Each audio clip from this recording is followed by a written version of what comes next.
अपनी स्टडीशिप और हम पढ़ रहे हैं R S Sharma Asian Indian history. तो ये हमारा थर्ड चैप्टर है।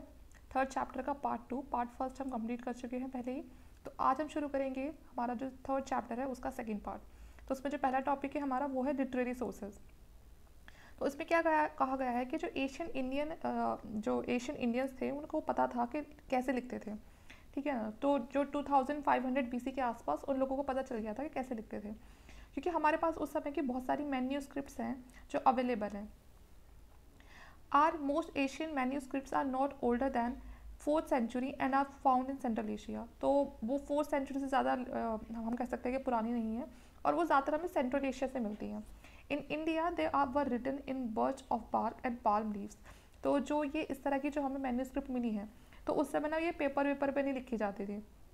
जो प्लांट जो ट्री होता है ना, जो उसका बार्क होता है सबसे बाहरी, जो उस पर एक परत जम जाती है, उसको उस बार्क को रिमूव करते थे और उसको अच्छे से साफ करके उसके बाद फिर इन मैन्यूस्क्रिप्ट को लिखा जाता था, या फिर जो बड़े बड़े पत्ते वगैरह होते हैं उन पर लिखा जाता था। But in central Asia where the प्राकृतिक language had spread from India, manuscripts were also written on sheep leather. और कुछ क्या देखा गया है कि कुछ जो मैन्यूस्क्रिप्ट हैं वो शीप लेदर पे भी लिखी गई हैं, वुडन टैबलेट्स पे भी लिखी गई हैं, और इन्हीं राइटिंग्स को हम क्या बोलते थे, इंस्क्रिप्शन बोलते थे। और लेकिन इनको मैन्यूस्क्रिप्ट कहना ज़्यादा सही रहेगा। When printing was not known, manuscript were very highly valued. जब प्रिंटिंग को नहीं जानते थे, चीज़ों को प्रिंट कराना नहीं जानते थे, उस टाइम पे मैन्यूस्क्रिप्ट को बहुत ज़्यादा वैल्यू दी जाती थी, क्योंकि ये सब क्या होते थे, हैंड रिटन होते थे। ओल्ड संस्कृत जो मैन्यूस्क्रिप्ट है वो आपको इंडिया के ज़्यादा हर एक पार्ट में मिल जाएगी। They most relate to south India, Kashmir, Nepal. Currently inscription are largely preserve in museum and manuscript in libraries. तो आपको जो ओल्ड संस्कृत मैन्यूस्क्रिप्ट हैं वो आपको इंडिया में हर जगह मिल जाएंगी, और ज़्यादातर जो साउथ इंडिया से रिलेट करती हैं, कश्मीर से रिलेट करती हैं और नेपाल से रिलेट करती हैं। कुछ इंस्क्रिप्शन ऐसे भी है करंटली जो कि इनको प्रिजर्व करके रखा गया है म्यूजियम में, और जो मैन्यूस्क्रिप्ट हैं उनको प्रिजर्व करके रखा हुआ है लाइब्रेरीज में।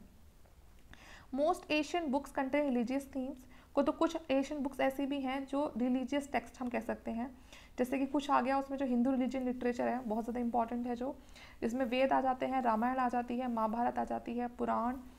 तो ये सारी चीज़ें क्या हैं, ये हिंदू रिलीजियस टेक्स्ट हैं। ये क्या बताते हैं, उस समय के सोशल कल्चर कंडीशन के बारे में बताते हैं एशियन टाइम के। But it is difficult to use them in a context of time and place. लेकिन हमारे पास हम इनको ना ऐसे कंसिडर नहीं कर सकते कि पर्टिकुलर उस टाइम की कोई चीज़ बता रहे हैं हमें, ठीक है ना। सो द ऋग्वेद में बी असाइन तो 1500-1000 BC। तो ऋग्वेद को मानते हैं कि ये कौन सा टाइम बता रहा है हमें, 1500 से 1000 BC के बीच का। Collection as Atharvaveda, Yajurveda and Brahmana, Aryans and the Upanishad date रफली टू 1000 से 500 BC। कहते हैं सबसे पहले जो ऋग्वेद है वो सब आए, और उसके बाद फिर क्या आता है, अथर्ववेद आता है, फिर यजुर्वेद आता है, फिर जो ब्राह्मण है वो, फिर आर्यंस, फिर उपनिषद। तो इनको मानते हैं 1000 से 500 BC का, ठीक है, इन सारी चीज़ों को। Almost every Vedic text contain interpolation which generally appear at the beginning or the end and seldom in the middle। तो जो भी वैदिक टेक्स्ट है उसमें हर एक में कुछ ना कुछ एक खास बात है जो एक दूसरे से अलग है।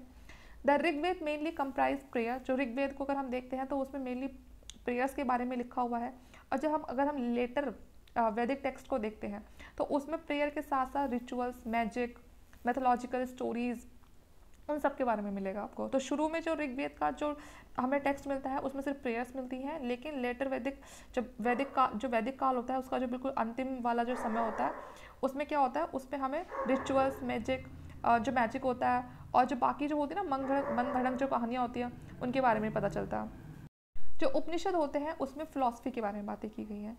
इन order to understand the Vedic text it was necessary to study the Vedanta. तो अगर आपको वैदिक टेक्स्ट को समझना है तो आपको क्या करना पड़ेगा, पहले जो सॉरी तो पहले आपको जो वेदांग है उनको पढ़ना पड़ेगा। जो वेद है वो क्या है, मतलब वो किस किस चीज़ के बने हुए हैं, तो उसमें आ जाता है शिक्षा, रिचुअल्स, ग्रामर, है ना, और निरुक्ता, मैट्रिक्स, एस्ट्रोनॉमी, ज्योतिष, and much literature grow around each of this subject. तो ये जितने भी मैंने आपको टॉपिक्स बताए इन सबको मिला के क्या बनता है, वेदांग बनता है।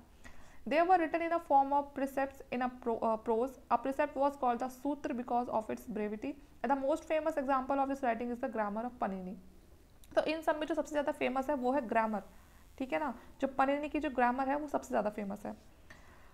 इसमें फुली हमें ग्रामर के बारे में नॉलेज मिलती है और साथ में क्या पता चलता है, सोशल, इकोनॉमिक और कल्चरल टाइम उस समय का। तो एपिक्स हमारे पास बहुत जो इंपॉर्टेंट एपिक्स में कंसिडर की जाती हैं वो कौन सी हैं? एक तो है महाभारत, ठीक है, जो मानते हैं कि किसने लिखी है, व्यास ने लिखी है। और दूसरी हमारे पास रामायण है। पुराण भी हमारे लिए बहुत इंपॉर्टेंट हो जाते हैं, जिसको फाइनली कंपाइल किया गया था 400 AD में। जो महाभारत है ये एक एपिक में आती है और कहते हैं कि सबसे जो हमारे कहते हैं सबसे लॉन्गेस्ट, जो लार्जेस्ट एपिक है, ठीक है, और ये व्यास ने लिखी थी।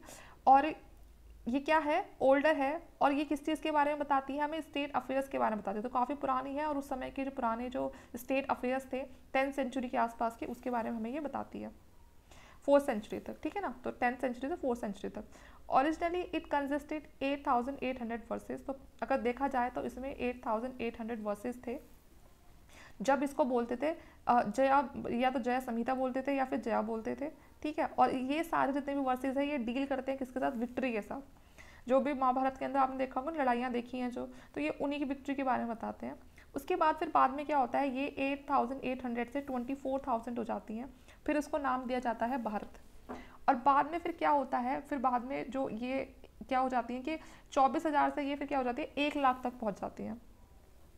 उसके बाद फिर इसको नाम दिया जाता है महाभारत, या फिर शता सहस्री संहिता बोल दिया जाता है इसको, ठीक है। It contain narratives, descriptive and didactic material. तो इसमें बहुत सारी जो एक आपने महाभारत ज़्यादातर इंडिया में रहने वाले सब लोगों ने इसके बारे में पढ़ा होगा, तो कितना ज़्यादा डिस्क्रिप्ट है, नैरेटिव है, सबको पता है महाभारत के बारे में। तो इसमें क्या होता है, इसमें जो कौरव पांडव है उनके जो बीच का जो कॉन्फ्लिक्ट था, जो लेटर वैदिक पीरियड काल का बताया जाता है, उसके बारे में ही मेंशन किया हुआ है। अब आगे देखते हैं, और किसके बारे में है, पोस्ट मौर्य और गुप्ता पीरियड तक की चीज़ें फिर इसमें बताई गई हैं महाभारत के अंदर। Similarly the Ramayana of the Valmiki, Ramayana किसने लिखी थी, वाल्मीकि ने लिखी थी। इसमें आपको 600 वर्सेस मिल जाएंगे और फिर बाद में ये 12,000 हो जाते हैं, फिर बाद में 24,000 हो जाते हैं। तो ये इसमें क्या है, मतलब उससे अगर हम कंपेयर करें महाभारत से तो उससे तो बहुत छोटी है ये। लेकिन जो अगर हम बात करें लिखने की, तो लिखा पहले महाभारत हो गया था, उसके बाद रामायण को लिखा गया था। लेकिन हुई क्या थी, जो लोग बताते हैं कि पहले रामायण हुई थी, उसके बाद काफ़ी सालों बाद जाके महाभारत हुई थी, लेकिन लिखा पहले महाभारत हो गया और रामायण को उसके बाद लिखा गया।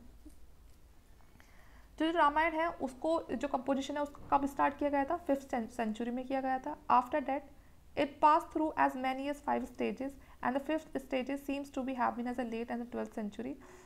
As whole the text seemed to be composed later than the Mahabharata. इसीलिए जो रामायण है उसको महाभारत तक के टाइम तक के बाद उसको कंपोज किया गया, ठीक है। तो सबसे पहले किसको कंपोज किया गया है, पहले महाभारत को कंपोज किया गया है, सिंपल सी बात है, ये याद रखना है।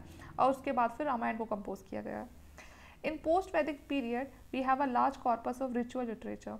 तो अगर हम पोस्ट वैदिक पीरियड की बात करें तो हमारे पास यहाँ पर बहुत सारे रिचुअल लिटरेचर्स अवेलेबल हैं, जिसमें बताया हुआ है कि किस तरह से जो वो लोग थे उस ज़माने के, जो प्रिंसेस वगैरह थे, वो कैसे सेक्रीफाइस करते थे, ठीक है ना। जो हाई वन कास्ट के जो लोग थे वो उनको क्या बोलते थे, शौरा सूत्र, ठीक है ना।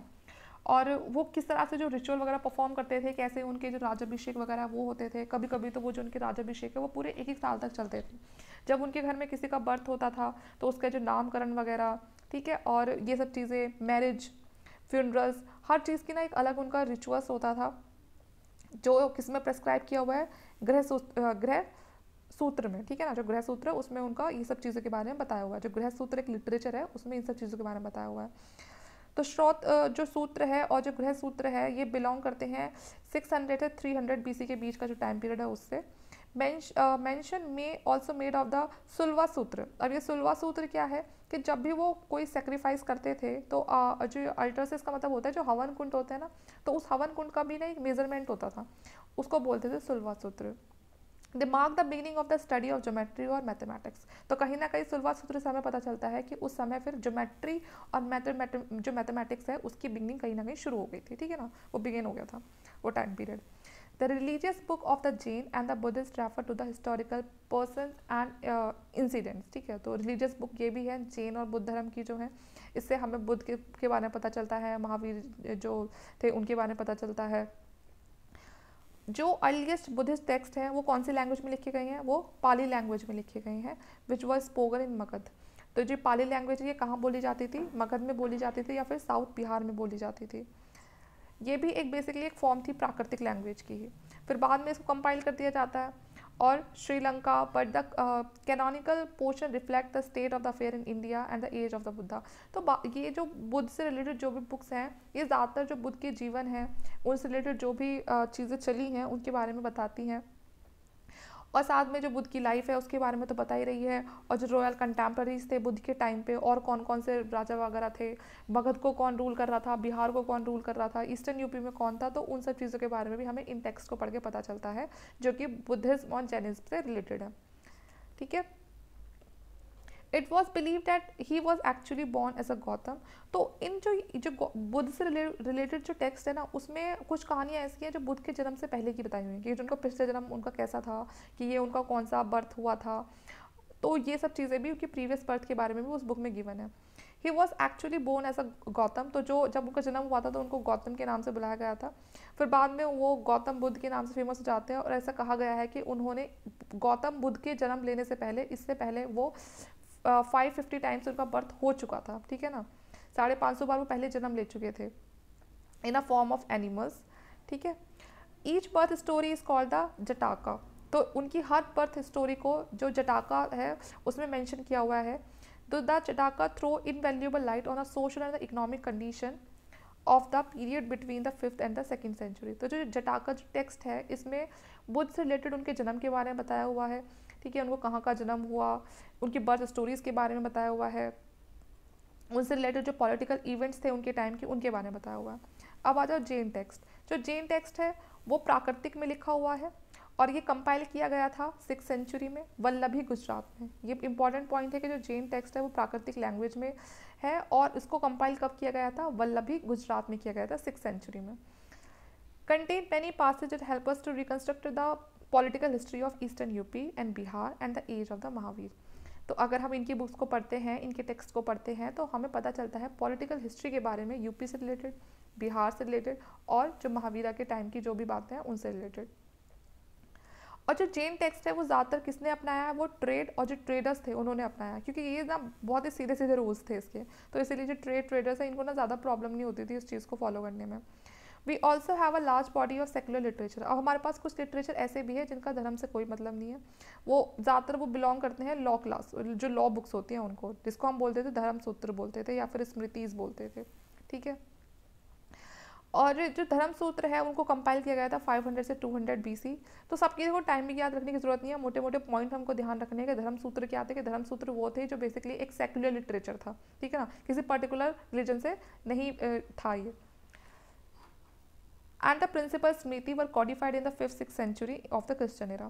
They prescribed the duties to be performed by the different vern as well as by the king and their officials। तो इसमें हमें पता चलता है कि जो भी डिफरेंट डायनेस्टीज़ के जो किंग थे या जो डिफरेंट वर्ण के जो लोग थे, राजा थे या उनके ऑफिसर्स थे, वो क्या काम करते थे और किस तरह के रूल्स थे उस समय मैरिज के, जो प्रॉपर्टी से रिलेटेड जो भी लॉज थे वो क्या थे, कैसी चीज़ें खरीदी जाती थी, या फिर कुछ चीज़ें ऐसी होती कि जो इनहेरिट की जाती थी कि वो बाप से बेटे को मिल रही हैं। दे ऑल्सो प्रेस्क्राइब पनिशमेंट, है ना, कि जो लोग अगर कुछ गलत काम करते थे, चोरी चकारी जो भी कर रहे हैं, मिलावटखोरी कर रहे हैं या खून कर रहे हैं, तो उसके लिए किस तरह की जो सज़ा होती थी। एक बहुत ही इंपॉर्टेंट बुक है जो कौटिल्य ने लिखी थी, अर्थशास्त्र। ये ऐसी बुक है जिसको डिवाइड किया हुआ है 15 बुक्स में, एक लॉ बुक थी ये। और ये बुक थी, ये बहुत ही मतलब ये कौटिल्य ने लिखी थी, तो बहुत ही पुरानी बुक है, लेकिन इसमें जो अर्थशास्त्र है उसको काफ़ी अच्छे से एक्सप्लेन किया हुआ है।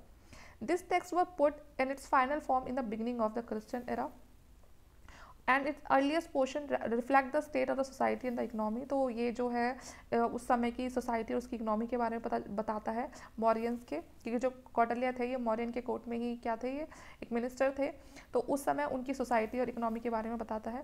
और it provide rich material for the study of the Asian Indian polity. तो अगर किसी को एशियन इंडियन पॉलिटी के बारे में पढ़ना है तो इस बुक से अच्छा कुछ नहीं हो सकता है। अर्थशास्त्र की जो बुक है कौटिल्य की। One of the non religious text है जो कि बहुत इंपॉर्टेंट हो जाता है हिस्ट्री को कंस्ट्रक्ट करने के लिए, वो है अष्टाध्यायी ऑफ पनिनी। तो जो पनिनी ने लिखी थी अष्टाध्यायी एक बुक थी जिसमें उन्होंने नॉर्थ वेस्टर्न पार्ट के बारे में बताया था, सब कॉन्टिनेंट के।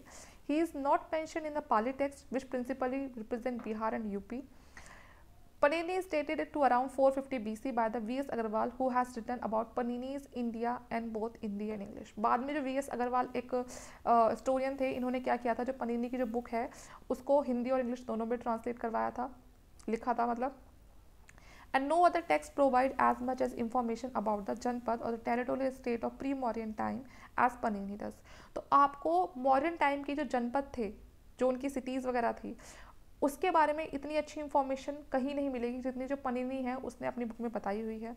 उसके बाद आते हैं पतंजलि, ठीक है, ये भी पनीनी की है, और इसमें वो किस बारे में बताते हैं, वैल्यूएबल इन्फॉर्मेशन देते हैं, वो पोस्ट मौर्य के टाइम की देते हैं. ठीक है,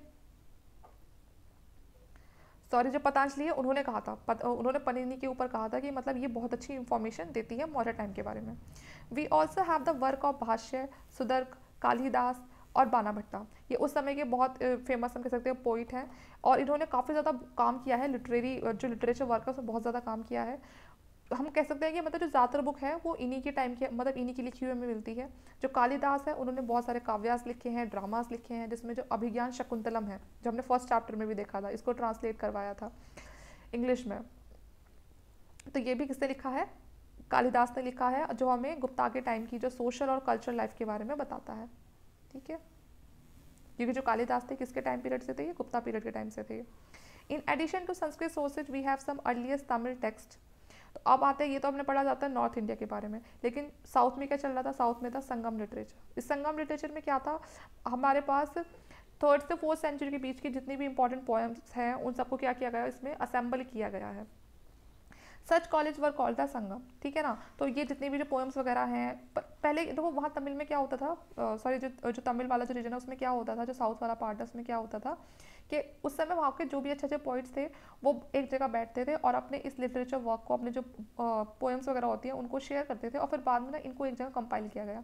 वही हमारा संगम टेक्स्ट है. ठीक है, and the literature produced in this assembly was known as the Sangam literature. ठीक है, तो इन असेंबलीज में जो भी लिटरेचर वर्क प्रोड्यूस हुआ उसको एक जगह कंपाइल किया गया और उसको बोलते हैं Sangam literature. The Sangam literature comprise about 30,000 lines of poetry arrange in 8 anthropology called the Ettuthokai. ठीक है, तो ये बोलते थे, शायद मैं सही से प्रोनाउंस ना कर रही हूँ लेकिन आप समझ जाना, तो उसको इत्तुकोई बोलते हैं, जो कि उसकी जो संगम लिटरेचर में जितनी भी जो 30,000 पोइट्री लाइन्स है उनको अरेंज किया गया है.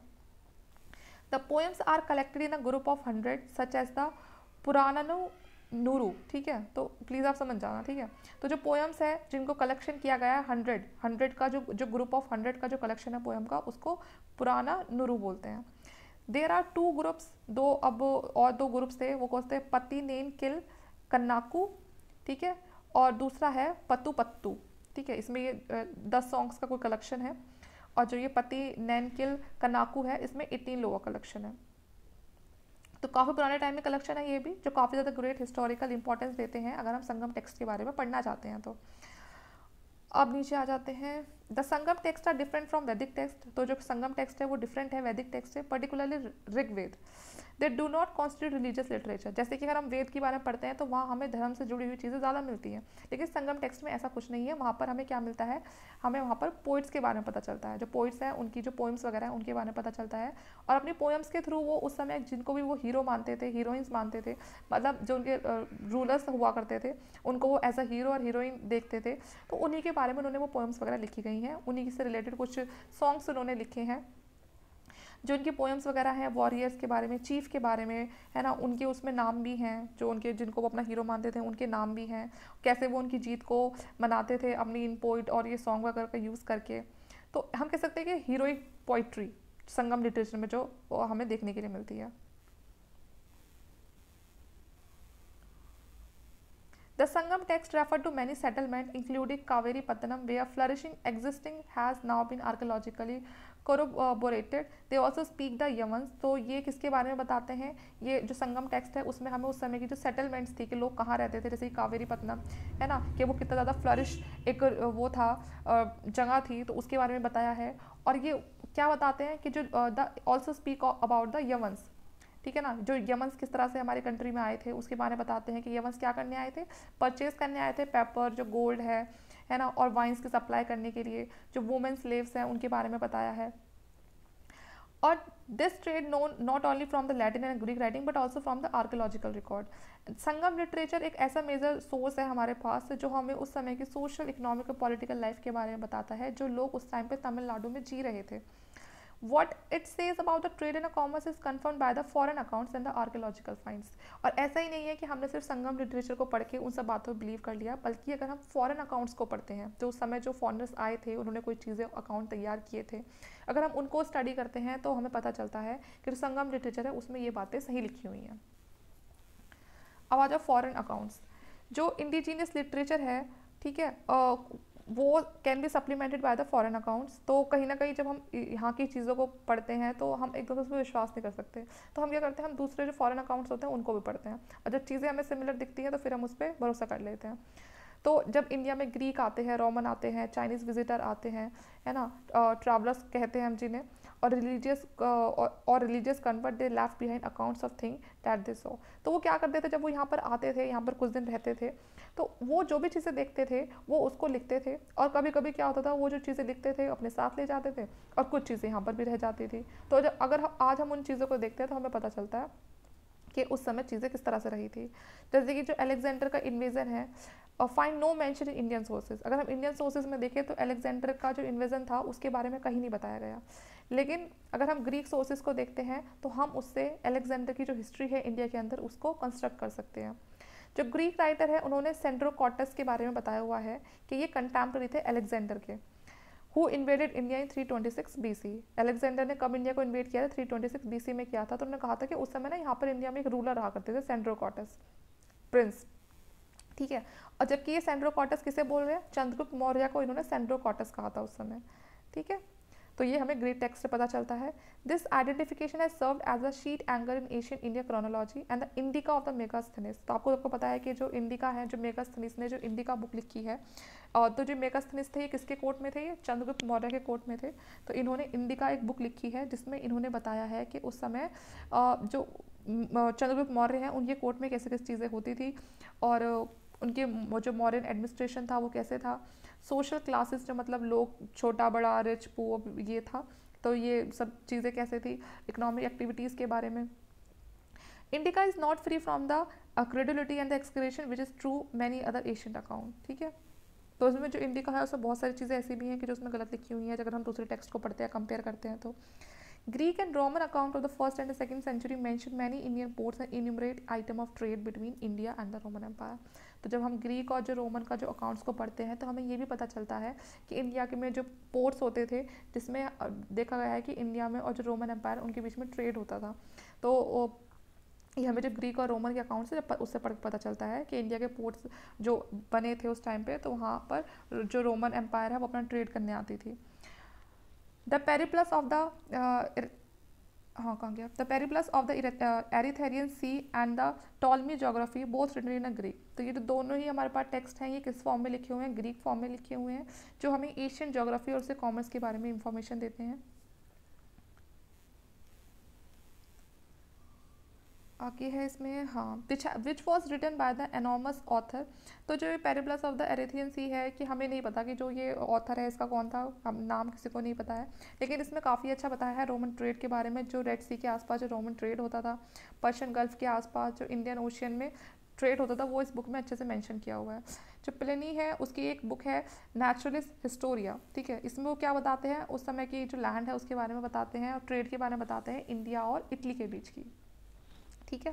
तो अगर हम पेरिप्लस की बात करें तो इसमें वो रोमन ट्रेड के बारे में बताते हैं कि जो रोमन का ट्रेड था वो कैसे था रेड सी और पर्शियन गल्फ में, इंडियन ओशन में मतलब। और जो ये प्लिनी है इनके जो नेचुरलिस्ट हिस्टोरिया, इसमें किसके बारे में पता चलता है, इंडिया और इटली के बारे में, ठीक है। The last Graeco Roman scholar who wrote in India was called, क्या लिखा है ये, कॉस्मोस इंडिकुलो प्लूटस, ठीक है। He hailed from Alexandria, a centre of Hellenistic culture, ठीक है, इन इजिप्ट। तो ये कहाँ से थे, ये अलेक्जेंड्रिया से थे, ठीक है। तो इन्होंने क्या लिखा है, क्रिश्चियन टोपोग्राफी के बारे में लिखा है कि जो इंडिया के अंदर उस टाइम पे जो भी क्रिश्चियनिटी थी उसके बारे में बताया है इन्होंने, और जो श्रीलंका के अंदर भी जो क्रिश्चियनिटी थी उसके बारे में बताया है, and also refer to host trade. और जो होस्ट पे जो ट्रेड होता, जो होस्ट का जो ट्रेड होता था उसके बारे में भी इन्होंने इसमें क्रिश्चियन टोपोग्राफी के अंदर लिखा है, जो ये टेक्स्ट है। ऑफ द चाइनीज ट्रैवलर जैसे कुछ जो चाइनीज़ ट्रैवलर थे वो आए थे, जैसे कि फाहान और हुएनसांग जो आए थे, ये क्या थे, ये बुद्धिस्ट को बार बार पढ़ने आए थे, ये बुद्धिस्ट को मानते थे, तो बहुत सारे बुद्धिस्ट श्राइन को फॉलो करते हैं, बुद्धिस्ट के बारे में स्टडी करते हैं।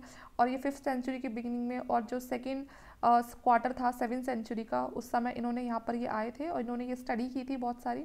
और यहाँ सोशल रिलीजियस जो इकोनॉमिक कंडीशन थी इंडिया की, उसके बारे में बताया था कि गुप्ता के टाइम में कैसी सोशल रिलीजियस इकोनॉमिक कंडीशन रही है। फिर जो हुएनसांग थे वो किसके टाइम पे आए थे, वो हश के टाइम पे आए थे। काफ़ी सारे लोग यहाँ पर रुक कर भी जाते थे और अपने अकाउंट्स तैयार करते थे। अगर विलेज स्टडी की बात करें तो विलेज स्टडी में क्या होता था, अलग अलग तरह के लोग रहते थे, लेकिन उसके बावजूद भी जो उनकी फेस्टिवल होते थे, पूजा होती थी कुछ भी एशियन ट्राइबल सोसाइटी में, तो वहाँ पर बहुत सारी कम्युनल शेयरिंग भी देखी गई है। क्लैंस में क्या होता था, लॉयल्टी होती थी, लोग अपने एक दूसरे के लिए काफ़ी लॉयल रहते थे। कास्ट जब भी एग्जिस्ट करती थी, साथ में रिचुअल्स ही परफॉर्म किए जाते थे एशियन टाइम में भी, ठीक है, मैरिज वगैरह हो गया, फैमिली के साथ ये सब चीज़ें होती थी। High caste people do not milk the cow and never talk to the plug. अब ये देखो, ये था कि कास्ट सिस्टम था उस टाइम पे भी, तो जो ऊंची कास्ट के लोग थे वो जो जो नीचे कास्ट के लोग हैं उनसे ज़्यादा मतलब नहीं रखते थे, उनसे बात नहीं करते थे। They are content for manual labour, promote untouchability, और उस समय भी अनटचेबिलिटी थी। इनइक्वालिटी देखी गई है, कास्ट सिस्टम देखा गया है। और ऐसा ही नहीं था कि जो अनटचेबल्स थे, जो लोअर कास्ट के पीपल थे, उन्हीं के साथ कुछ ऐसा बिहेव हो रहा था, बल्कि जो वुमेन्स हैं उनकी कंडीशन भी कोई ज़्यादा अच्छी नहीं थी, उनको भी इस तरह की चीज़ें फेस करनी पड़ती थी।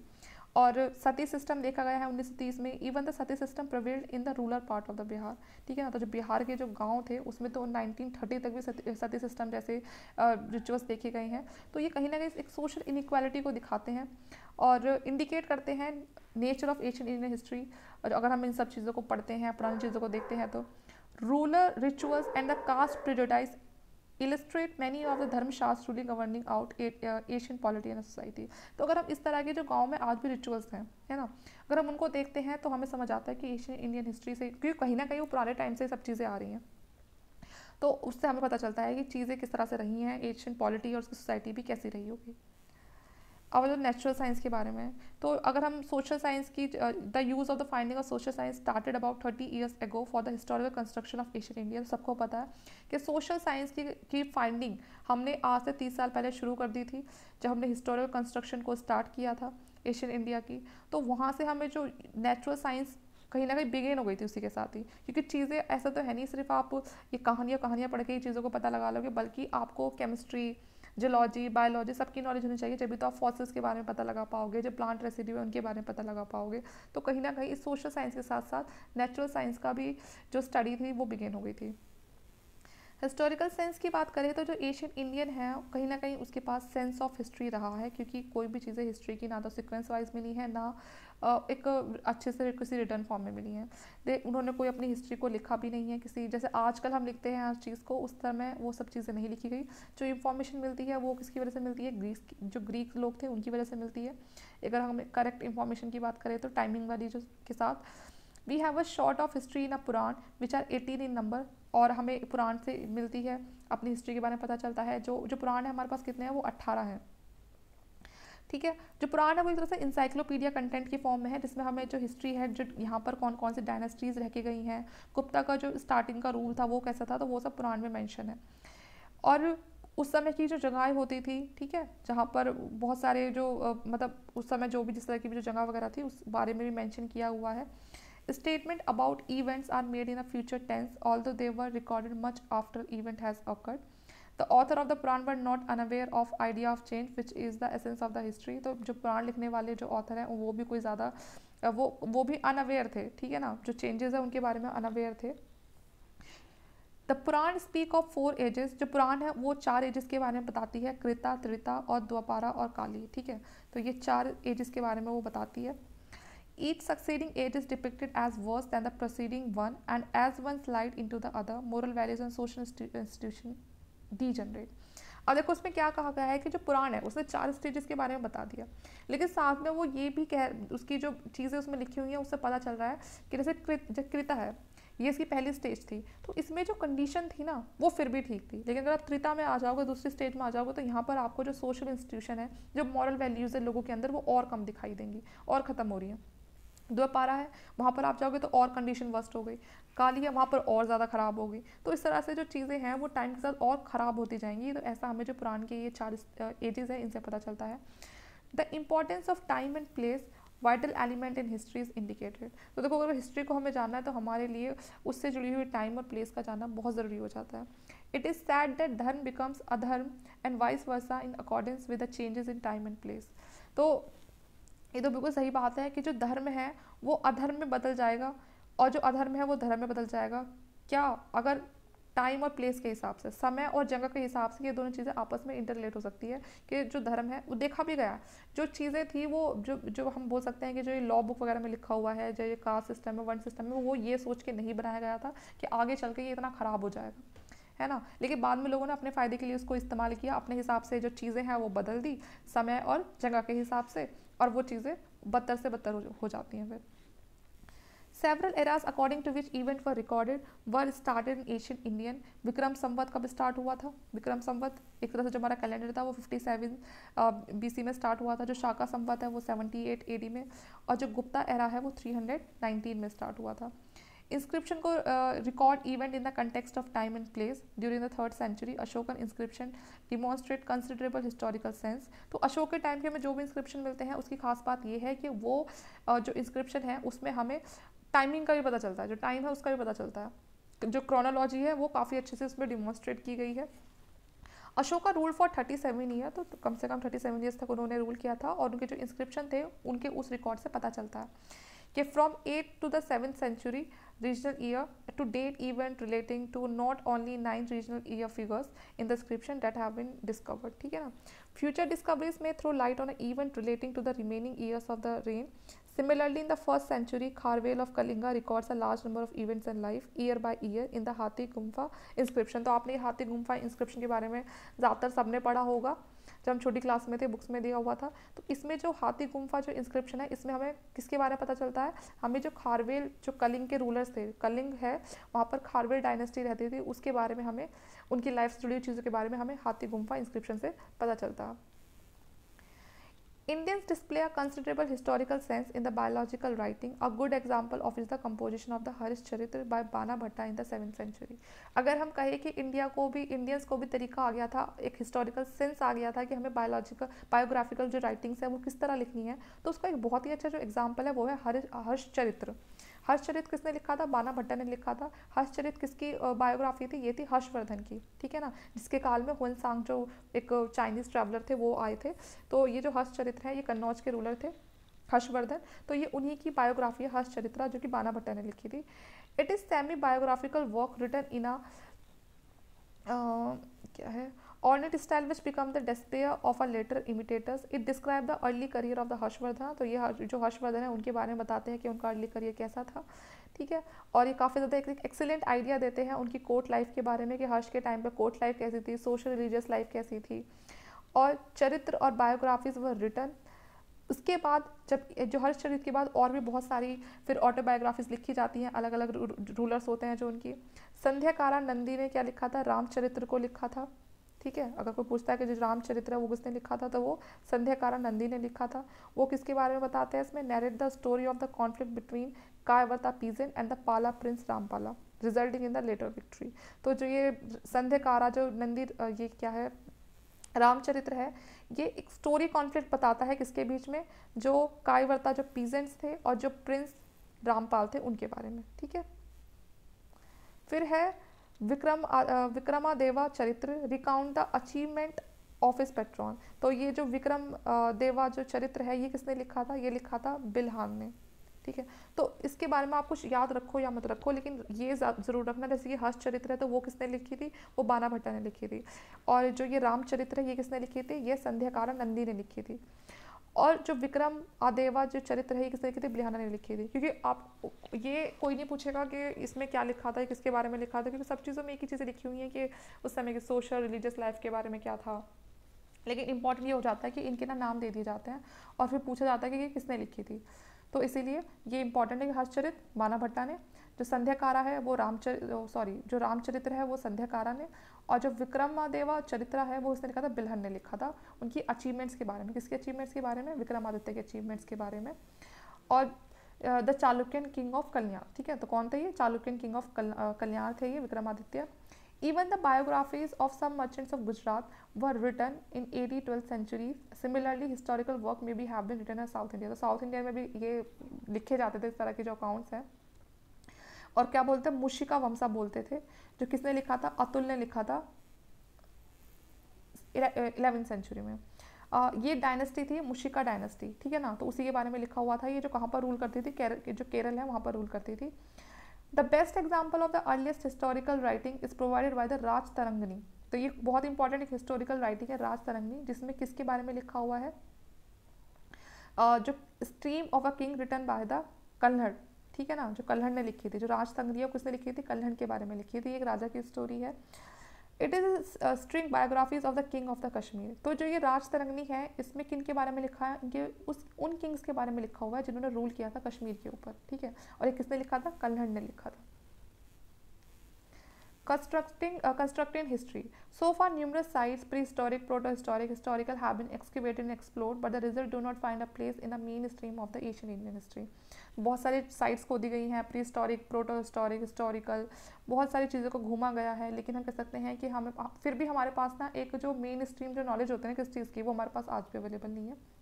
कि कुछ चीज़ें हमने डेसिफर कर दी, नहीं, कुछ चीज़ें अभी भी ऐसी जिनको हम डेसिफर नहीं कर पाए, और जब तक उनको डेसिफर नहीं कर पाएंगे वो हमारे लिए एक मिस्ट्री जैसी ही रहेंगी।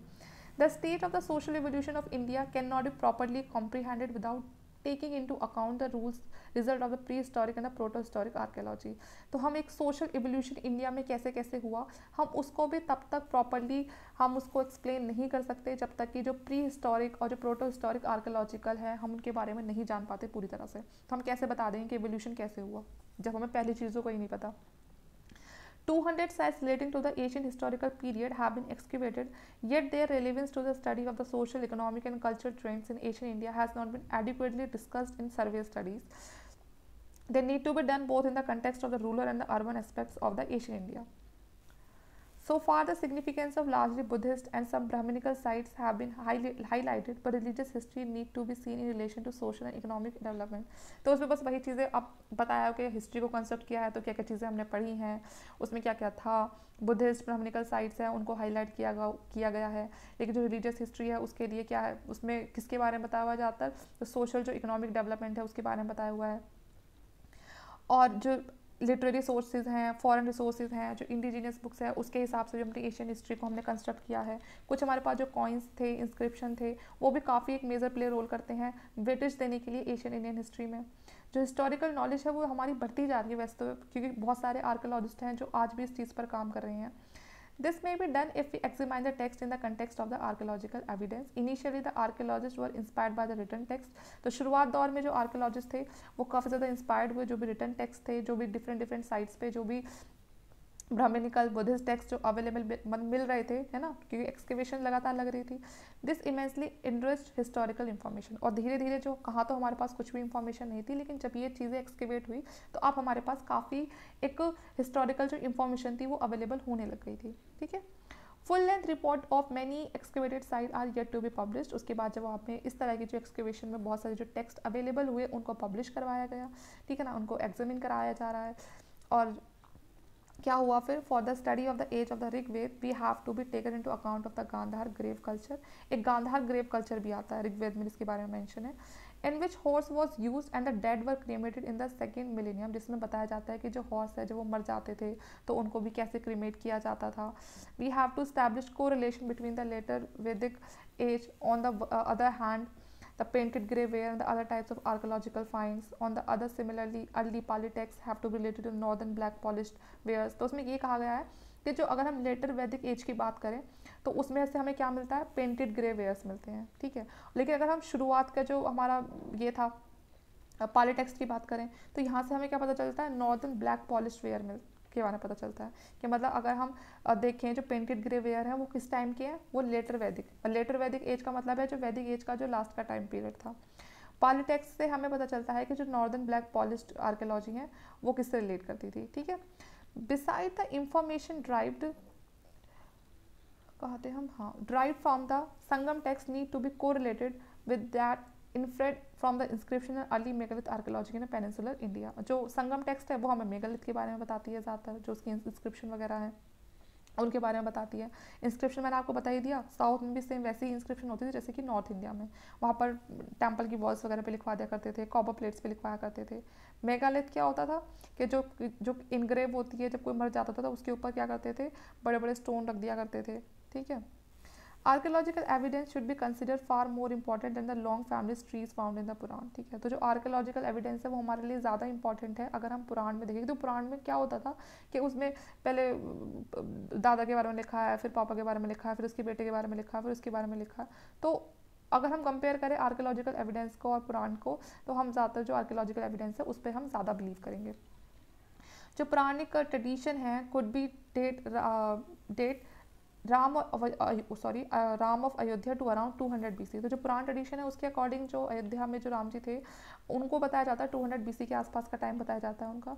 But digging and extensive exploration Ayodhya do not show any settlement around that date. लेकिन जब हम वहाँ पर खुदाई करते हैं, है ना, एक्सप्लोर करते हैं उस जगह को, तो वहाँ पर हमें ऐसी कोई सेटलमेंट नहीं मिलता उस टाइम का कि अयोध्या में जो हमें पुराण बता रहा है कि जो राम जी हैं उनका टाइम 200 BC के आसपास का है। लेकिन असली में जब हम वहाँ पर जाते हैं उस जगह पे तो हमें उस टाइम का हमें कोई भी एविडेंस नहीं मिलता कि यहाँ पर इस टाइम पे अयोध्या में ऐसा कुछ हुआ था। जो कृष्णा है उन्होंने एक बहुत इंपॉर्टेंट रोल प्ले किया था महाभारत में, सबको पता है।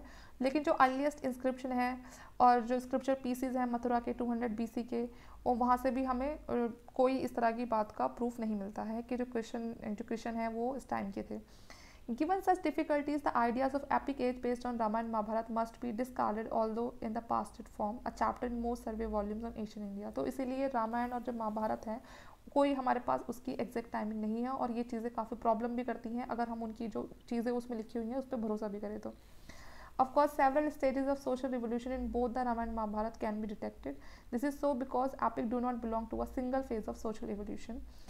हमारे पास जो रामायण और महाभारत है काफ़ी बड़ी है ये, और ये किसी एक सिंगल फेज को नहीं बताते सोशल रिवोल्यूशन की, क्योंकि एक बहुत लंबा टाइम पीरियड को शेयर करती हैं ये। तो इसमें किसी जब हम इसको पढ़ेंगे तो हमें हर चीज़ में ना बहुत ज़्यादा चेंज दिखाई देगा, क्योंकि काफ़ी लंबे टाइम पीरियड के बारे में बताती है। We may recall that they have underground several addition, तो इसीलिए ये बहुत सारे एडिशन हैं इनके।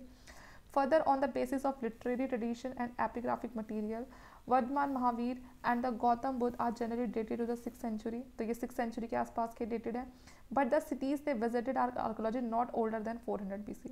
लेकिन अगर देखा जाए, ऐसा बताते हैं कि ये जनरली 6 BC सेंचुरी से रिलेट करते हैं, लेकिन जिन सिटीज़ को ये घूमे हैं, जब इनके टेक्स्ट में पता चलता है कि भाई ये वाली इस सिटी में गए थे, बोध गया में गए थे, या फिर सांची में गए थे, या फिर कहीं भी जो भी गए थे, ये वो सिटीज़ 400 BC से पुरानी ही नहीं है ना। Therefore, the tradition based state of this great personality need to be reconsidered। तो इसीलिए अगर हम उनके टेक्स्ट के हिसाब से चले और फिर हम उन जगह पे सही में जाकर एक्सप्लोर करें तो हमें पता चलता है कि दोनों चीज़ें जो टेक्स्ट में लिखी हुई हैं और जो असली में है उनकी डेट्स कहीं से कहीं भी मैच नहीं करती हैं। On chronological and rational ground, archaeological inscription and coins are more important than text। तो इसीलिए जो रेशनल ग्राउंड पे जो भी हमें चीज़ें मिलती हैं, इंस्क्रिप्शन हो, कॉइन्स हो, वो ज़्यादा इंपॉर्टेंट है टेक्स्ट से, क्योंकि जो चीज़ें आंखों सामने हैं, जहाँ पर हम खड़े हैं, हम उस पर ज़्यादा बिलीव करेंगे। जो लिखी हुई है हमें तो सही से पता भी नहीं है कि वो किसने लिखी हैं, सही भी लिखी है नहीं लिखी हैं। तो इसीलिए ज़्यादा जो बिलीव किया जाता है वो जो रेशनल ग्राउंड पे चीज़ें मिली हुई हैं हमारे पास, इंस्क्रिप्शन कॉइन, उन पर ज़्यादा बिलीव किया जाता है। ग्रामेटिकल वर्क की बात करें हम पनिनी की या फिर पतंजलि की, तो वहाँ पर फिक्स डेट है। They are comparatively free from the myth and legend are therefore as important coin inscription in the result of the excavation. तो वहाँ पर कोई ज़्यादा फालतू की चीज़ें नहीं लिखी हुई हैं। अब मिथ्स होता ना, मिथ जो लोग कुछ भी फैला देते हैं बातें, अंधविश्वासी, तो उनसे हटके चीज़ें लिखी हुई हैं उसमें, तो इसीलिए वो भी उतनी इंपॉर्टेंट हो जाती हैं। पनिनी और जो पतंजलि का जो वर्क है, जैसे कि हमारे पास कॉइन और इंस्क्रिप्शन को हम इंपॉर्टेंट मानते हैं।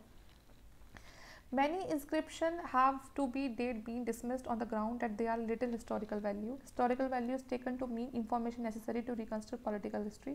तो बहुत सारी जो inscription है उसमें जो historical value है, historical values में क्या कहा गया है कि ऐसी कोई भी information, चाहे वो छोटी सी हो, लेकिन वो information ऐसी है जो हमारी political history को reconstruct करने के लिए बहुत ज़रूरी है। A royal inscription contain excavation and the term thousand seems to be glitch in Ashokan inscription. It is applied to people and the animal and the raised doubt about the number of the people killed in the Kalinga war। तो आपको बताइए कि अशोक ने एक war लड़ी थी, एक war में पार्टिसिपेट किया था, कलिंग वॉर, और इसमें बहुत सारे लोग मारे गए थे, बहुत सारे जानवर मारे गए थे। उसके बाद फिर क्या हुआ था, अशोक ने हमेशा के लिए कसम खा ली कि अब वो किसी भी वॉर में पार्टिसिपेट नहीं करेंगे और ना होने देंगे। ठीक है, तो ये सारी जो चीज़ें हैं वो भी हमें कहाँ से पता चलती हैं, उनकी इंस्क्रिप्शन से पता चलती हैं। तो देखो कितनी बड़ी बात है ये, वरना अगर वो नहीं लिखवा तो हमें तो पता ही नहीं चलता। सब ये सोचते रह जाते कि जो अशोक है वो तो वॉर वगैरह करते थे, कितने कितने लोगों को मारते थे, और उनकी इस बारे में पता ही नहीं चलेगा। इसके बाद वो बौद्ध धर्म को भी अपना लेते हैं। और कुछ इंस्क्रिप्शन है जो हमें समुद्रगुप्त और जो किंग चंद्र है उनके बारे में बताते हैं। Though the Purans are used to push back the origin of the Satvahana, the inscription placed in the 1st century, जो पुराण है उसमें हमें सतवाहना के बारे में पता चलता है, जो सतवाहना डायनेस्टी थी उसके बारे में पता चलता है। इंस्क्रिप्शन में indicate the regional period of a king, his conquest and his extent. They are also revealed trend in the development of the polity, society, economy and religion.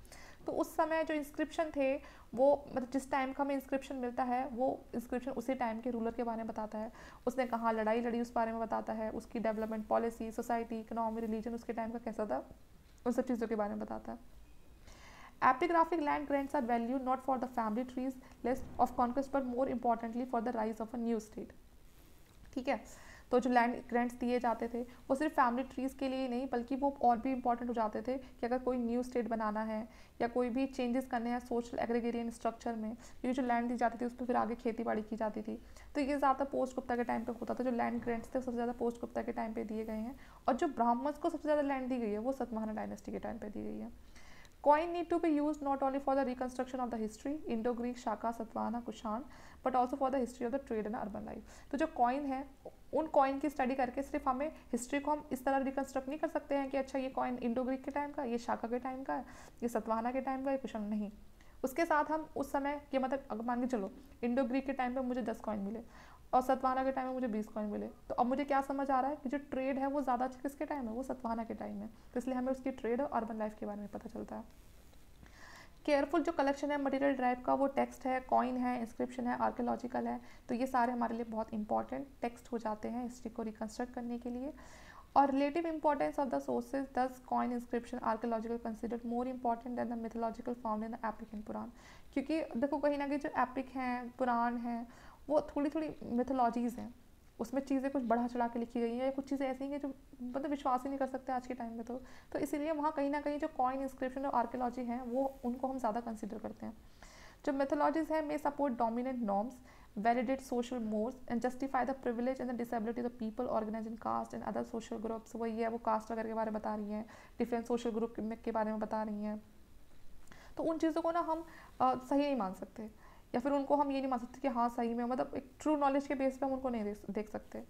Past practices can also be explain with the help of some ancient survival in our times, families with the village life and the insight derived from the study of the primitive people are valuable asset in the construction of the Asian history। तो अगर हम देखें तो अगर हम पुराने tribes के पास जाएंगे या ज़्यादा पुराने लोगों के पास जाएंगे जिनके पास अपनी कुछ फैमिली से रिलेटेड अभी भी होता है ना, कुछ लोगों के पास अपनी फैमिली से रिलेटेड कुछ बहुत पुरानी चीज़ें पता होती हैं या उनके पास कुछ ऐसी चीज़ें होती हैं ज्वेलरी होती हैं कि पीढ़ियों दर पीढ़ी चलती आ रही हैं, तो उन सब चीज़ों से भी हम कहीं ना कहीं हिस्ट्री का पता लगा सकते हैं। अ साउंड हिस्टोरिकल कहाँ गए, a sound historical reconstruction cannot ignore development in other Asian societies. A comparative view may remove the obsession with the idea of the rare and unique in Asian India and may bring out those trends that India shares with the past society of other countries। तो हम सिर्फ जो history है उसको सिर्फ अपनी India की history को पढ़ के पता नहीं लगा सकते हैं, बल्कि हमें वो चीज़ें भी इग्नोर नहीं करनी चाहिए जो रिलेशन हमारे इंडिया का दूसरी कंट्रीज़ के साथ था। तो हो सकता है कि दूसरी कंट्रीज़ की जो हिस्ट्री है उसको पढ़ के हम शायद अपनी इंडिया के बारे में कुछ जान सकते हैं, तो इसीलिए हमें उन सब चीज़ों को भी कंसिडर करना चाहिए। साइंटिफिक स्टडी हमारे लिए बहुत ज़रूरी है चीज़ों को पता लगाने के लिए, जिसमें हम एथनिक मिक्सचर के बारे में जान सकेंगे, पॉपुलेशन का कैसे डिस्पोजल हुआ उसके बारे में जान सकते हैं, और जो कल्चर है उसके बारे में हमें पता लग सकता है। ठीक है, उसके बाद एक क्रोनोलॉजी आ जाती है कि 3 जो मिलेनियम है उसके आसपास क्या हुआ था, जो इंडस कल्चर का जो राइटिंग है हमें पता चलता है कि वो लिखनी शुरू हो गई थी। 1500 से 1000 के बारे में क्या पता चलता है कि ऋग्वेदा का टाइम था वो। ठीक है, 1000 से 500 के बीच का जो टाइम था उसमें यजुर्वेद, अथर्ववेद और जो ब्राह्मण, अयंस, उपनिषद उनके बारे में। 600 से 300 के बीच में जो श्रोता सूत्र और जो गृह सूत्र था उसके बारे में। 6th सेंचुरी के आसपास महावीर और जो बुद्ध है उनका लिटरेचर मिलता है। 500 से 2000 के बीच में धर्म सूत्र। तो ये टाइमिंग वैसे ज़्यादा पूछी नहीं जाती हैं, बस इंपॉर्टेंट ये है कि हमें पता होना चाहिए कि धर्म सूत्र क्या है, महावीर और बुद्ध के कौन से टेक्स्ट हैं, है ना, जो गृह सूत्र है वो क्या था, यजुर्वेद में क्या है, अथर्ववेद में क्या है, ब्राह्मण, आर्यंस, उपनिषद, है ना। तो इन सब में क्या है, जो यजुर्वेद है वो म्यूजिक से रिलेटेड था, जो अथर्ववेद है उसमें ज़्यादातर जो ब्लैक मैजिक वगैरह की बातें की जाती थी, ठीक है। आर्यंस में क्या होता था कि जो वो फॉरेस्ट में स्टडी की जाती थी इसमें। और जो उपनिषद है उसमें जो टीचर और जो शिष्य होता है, मतलब सॉरी, जो उपनिषद है उसमें फिलॉसफी के बारे में बताया जाता है। और जो ग्रामर है ये पनी ने लिखी थी। उसके बाद जो महावीर बुद्ध के कंटेक्स्ट है से जुड़ी हुई कुछ आर्कोलॉजी के बारे में पता चलता है। 326 में क्या होता है, अलेक्जेंडर का इन्वेजन होता है। फिर चंद्रगुप्त मौर्य 322, फिर कुछ राइटिंग्स को डेसिफर किया जाता है इंडिया में 3 सेंचुरी के आसपास। विक्रम संवत, ये इंपॉर्टेंट है कि विक्रम संवत कब बना था, 57, ठीक है। हाथी गुम्फा जो इंस्क्रिप्शन है वो किससे रिलेटेड है, वो जो खारवेल है, कलिंग, वो जो कलिंग के जो किंग थे खारवेल, उनसे रिलेटेड है। जो पाली बुद्धिस्ट टेक्स्ट है उसको कंपाइल किया गया था श्रीलंका में। जो पाली बुद्धिस्ट टेक्स्ट है उसको कहाँ कंपेयर किया गया था, श्रीलंका में। अर्थशास्त्र किसने लिखी थी, कौटिल्य ने लिखी थी, ठीक है। शाका संवत कब स्टार्ट हुआ था, 78 में स्टार्ट हुआ था। और बस ये है ही फिर के जो Periplus of the Erythraean Sea है, ये तो एनॉमस थे, हमें नहीं पता कि किसने लिखी थी ये। और जो टॉलमी है जो उसने क्या लिखी थी, जोग्राफी को लिखा था। गुप्ता एरा कब स्टार्ट हुआ था, 319 में स्टार्ट हुआ था, ठीक है। महाभारत, रामायण और जो मेजर पुराण थे वो फाइनली कंपाइल्ड हुए थे 400 में। अर्लीस्ट इंडियन मैन्यूस्क्रिप्ट कहाँ से मिलती हैं, सेंट्रल एशिया से मिलती हैं। जो वो फाहान थे वो इंडिया में कब आए, 5th सेंचुरी में आए। जो प्राकृतिक है वो जैन टेक्स्ट में, मतलब जो जैन टेक्स्ट है वो प्राकृतिक लैंग्वेज में लिखे गए थे और ये वल्लभी गुजरात में इनको कंपाइल किया गया था। हुएनसांग थे, उन्होंने हर्षचरित्र के कोर्ट को विजिट किया था। और जो हुएनसांग है उन्होंने हर्षवर्धन के कोर्ट को विजिट किया था। और जो हर्षवर्धन है उन्हीं की ये बायोग्राफी हर्षचरित्र जिसे बाना भट्टा ने लिखा था, ठीक है। फिर साउथ में एक डायनेस्टी थी, मुशिका डायनेस्टी। तो इस मुशिका डायनेस्टी के जो रूलर थे मुशिका वंशा, ये इनकी जो बायोग्राफी थी वो अतुल्य ने लिखी थी। फिर है विक्रमा आदित्य चरित्र, ये किसने लिखा था, बिल्हान ने लिखा था। जो रामचरित्र है वो संध्याकारा नंदी ने लिखा था। जो राजतरंगिणी है वो कल्हण ने लिखा था। और जो अशोका इंस्क्रिप्शन है वो पहली बार किसने डेसिफियर किए थे, वो जेम्स प्रिंसअप ने किए थे 1837 में, ठीक है। तो यहीं पर ही हमारा चैप्टर 3 खत्म हो जाता है। वीडियो अच्छी लगती है तो प्लीज़ लाइक, शेयर और सब्सक्राइब ज़रूर करें। और कोई भी प्रॉब्लम आती है तो कमेंट करके ज़रूर पूछें। Thank you.